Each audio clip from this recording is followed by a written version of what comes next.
Mas maraming Pilipino ang sang-ayon sa mga impeachment complaint laban kay Vice President Sara Duterte kumpara sa mga tutol. Ayon yan sa survey ng Social Weather Stations o SWS.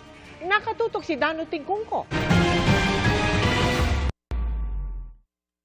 Sa survey ng SWS nitong huling quarter ng 2024 na kinomisyon ng advisory at research consultancy group na Stratbase, 41% ang nagsabing sumasang-ayon sila sa mga inihaing impeachment complaint sa Kamara laban kay Vice President Sara Duterte. 35% ang hindi sumang-ayon habang 19% ang undecided. Kung hihimayin ang naturang impeachment ay pinakasuportado ng mga nasa Balance Luzon, kung saan 50% ang sumang-ayon, sinundan ng National Capital Region, Visayas at Mindanao. Pinakamarami naman ang hindi sang-ayon sa baluarte ni Duterte sa Mindanao kung saan 56% ang nagsabing hindi nila suportado ang mga inihaing reklamo.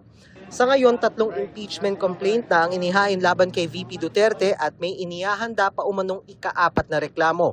Tinanong din ng mga respondent kung ano ang maaaring maging basehan para ma-impeach ang vice-presidente.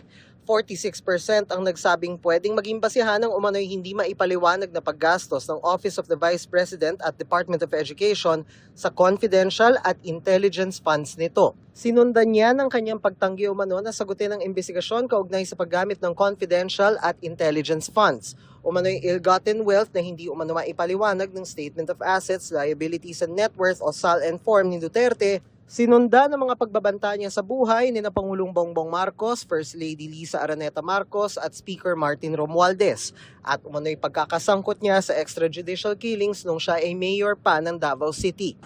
Isinagawa ang survey nitong December 12 hanggang 18, 2024 sa 2,160 respondents at may margin of error na plus or minus 2%. Hinihingan pa namin ang reaksyon ng bise kaugnay sa naturang survey. Nauna nang sinabi ni Duterte na handa siyang harapin ang mga ito at dumepensa ring wala siyang nilabag na batas. Para sa GMA Integrated News, Dano Tingkungko, nakatutok 24 oras.